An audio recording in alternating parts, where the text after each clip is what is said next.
जय मसीह की दोस्तों, आप सभी कैसे हैं? दोस्तों, 25 दिसंबर बड़ा पर्व यीशु मसीह के जन्मदिन के शुभ अवसर पर आप सभी को हमारे YouTube फैमिली जीवन पवित्र की ओर से हैप्पी क्रिसमस। आप सभी धूमधाम से जीसस क्राइस्ट यीशु मसीह का जन्मदिन मनाएं और एक दूसरे को मुबारकबाद दीजिए। इस दिन हमारे लिए खुशी का कोई ठिकाना नहीं है, क्योंकि जीसस क्राइस्ट यीशु मसीह का बर्थडे का हम सालों से इंतजार कर रहे हैं और वह दिन जल्द ही आने वाला है।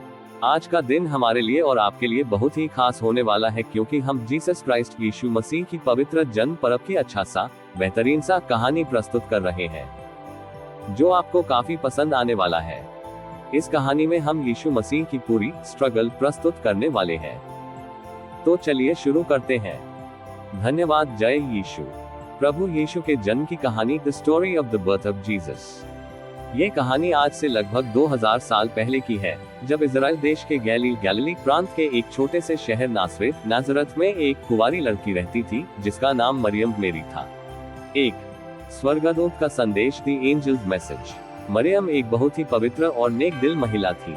उनकी सगाई यूसुफ जोसेफ नाम के एक बड़ा कारपेंटर से हुई थी। शादी से पहले ही एक दिन ईश्वर ने अपने स्वर्गदूत गैब्रिएल को मरियम के पास भेजा। स्वर्गदूत ने मरियम से कहा, डरो मत मरियम, ईश्वर तुम पर प्रसन्न है। तुम गर्भवती होगी और एक पुत्र को जन्म दोगी। तुम उसका नाम यीशु जीसस रखना। वह महान होगा और परम प्रधान का पुत्र कहलाएगा। मरियम पहले घबरा गई, लेकिन फिर उन्होंने ईश्वर की इच्छा को स्वीकार कर लिया। 2 बेथलहम की कठिन यात्रा, द जर्नी टू बेथलहम। उन दिनों रोमन सम्राट ऑगस्टस का शासन था। उसने आदेश दिया कि पूरी दुनिया में उसके साम्राज्य में जनगणना सेंसस की जाए। नियम यह था कि हर व्यक्ति को अपने पुरखों के शहर जाकर अपना नाम लिखवाना था। यूसुफ राजा दाऊद डेविड के वंशज थे और उनका पैतृक शहर बेथलहम था। इसलिए यूसुफ को मरियम के साथ नासरत से बेथलहम जाना पड़ा। ये यात्रा बहुत लंबी और कठिन थी। मरियम गर्भवती थी और उन्होंने ये लंबा सफर गधे पर बैठकर और पैदल चलकर तय किया। 3 सराय में जगह नहीं, no room at the inn. जब वे बेथलहम पहुंचे तो शहर लोगों से खचाखच भरा हुआ था। जनगणना के कारण बहुत भीड़ थी। यूसुफ ने हर सराय, इन और गेस्ट हाउस में कमरे की तलाश की, लेकिन उन्हें कहीं भी जगह नहीं मिली। हर जगह से ना सुनने के बाद अंत में एक सराय के मालिक ने उन्हें एक गौशाला स्टेबल में रहने की जगह दी, जहां जानवर रहते थे। यूसुफ और मरियम के पास कोई और चारा नहीं था, इसलिए वे उसी गौशाला में रुक गए। 4 यीशु का जन्म, द बर्थ ऑफ जीसस। उसी रात उस साधारण सी गौशाला में प्रभु यीशु का जन्म हुआ। चूंकि वहां कोई बिस्तर या पालना नहीं था, मरियम ने बालक यीशु को कपड़ों में लपेटा और जानवरों को चारा खिलाने वाली चरनी मेंजर में लिटा दिया।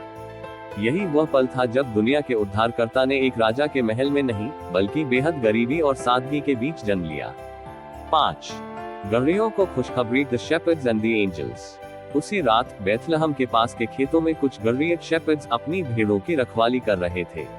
अचानक आकाश में एक तेज रोशनी चमकी और ईश्वर का एक स्वर्गदूत उनके सामने प्रकट हुआ। गदरिये बहुत डर गए। स्वर्गदूत ने उनसे कहा, डरो मत, मैं तुम्हारे लिए एक बड़ी खुशखबरी लाया हूं जो सब लोगों के लिए है। आज दाऊद के शहर बेथलहम में तुम्हारे लिए एक उद्धारकर्ता जन्मा है, और वही मसीह प्रभु है। तभी वहां हजारों स्वर्गदूत आ गए और ईश्वर की स्तुति करने लगे। गदरिये तुरंत दौड़कर गौशाला गए और उन्होंने नन्हे यीशु को चरनी में लेटे हुए पाया। उन्होंने ईश्वर का धन्यवाद किया। 6 पूरब के ज्ञानी और तारा, द 3 वाइज मैन। यीशु के जन्म के समय आकाश में एक बहुत ही चमकीला और नया तारा, स्टार दिखाई दिया। दूर पूर्व देश में रहने वाले 3 ज्ञानी मैगी वाइज मैन ने उस तारे को देखा। वे जानते थे कि यह तारा यहूदियों के राजा के जन्म का संकेत है। वे उस तारे का पीछा करते करते यरूशलेम और फिर बेथलहम पहुंचे। जब उन्होंने बालक यीशु को देखा तो वे उनके चरणों में गिर पड़े और उनकी पूजा की। उन्होंने यीशु को 3 कीमती उपहार दिए। सोना, गोल्ड राजा होने के प्रतीक के रूप में, लोबान फ्रैंकिनसेंस ईश्वरीय पवित्रता के लिए, गंधरस उनके बलिदान के प्रतीक के रूप में। निष्कर्ष, कंक्लूजन। इस प्रकार 25 दिसंबर की रात को प्रभु यीशु का जन्म हुआ। उनका जीवन दुनिया को प्रेम, क्षमा, शांति और मानवता का पाठ पढ़ाने के लिए समर्पित था। यही कारण है कि क्रिसमस पर हम न केवल खुशियां मनाते हैं, बल्कि एक दूसरे को प्यार और उपहार भी बांटते हैं। लार्ज सर्कल क्रिसमस की प्रमुख परंपराएं और उनका महत्व।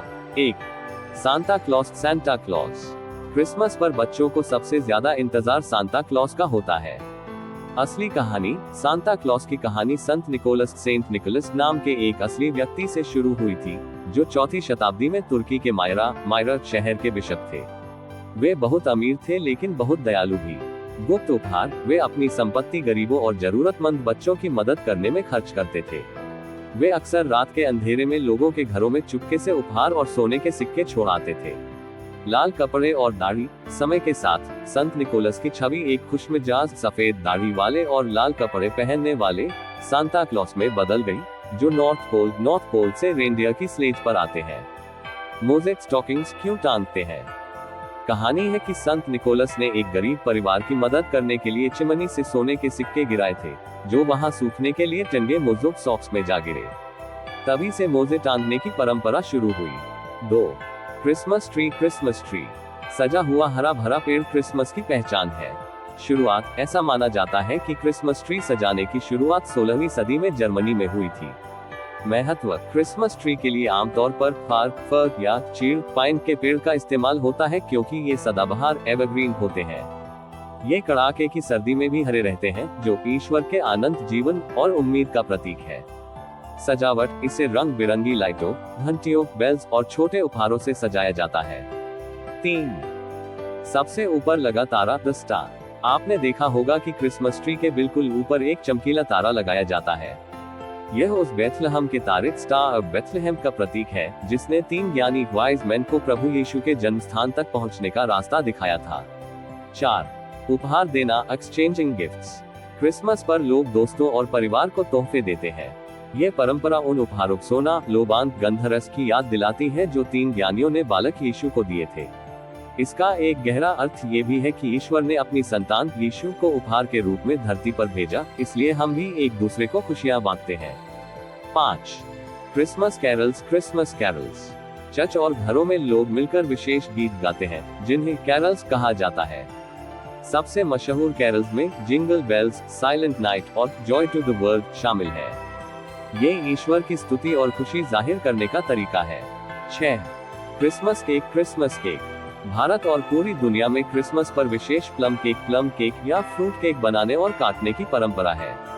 ये परिवार के एक साथ मिलने और दावत फीस्ट का हिस्सा है। निष्कर्ष। क्रिसमस सिर्फ सजावट या उपहारों का त्योहार नहीं है, बल्कि यह परिवार के साथ समय बिताने, गरीबों की मदद करने और सबके जीवन में मिठास घोलने का अवसर है। दोस्तों, अगर आपको जीसस क्राइस्ट यीशु मसीह का ये जानकारी अच्छा लगा तो कृपया आप हमारे YouTube चैनल को लाइक, शेयर और सब्सक्राइब जरूर करें। धन्यवाद। जय यीशु। आमीन। हालेलुया।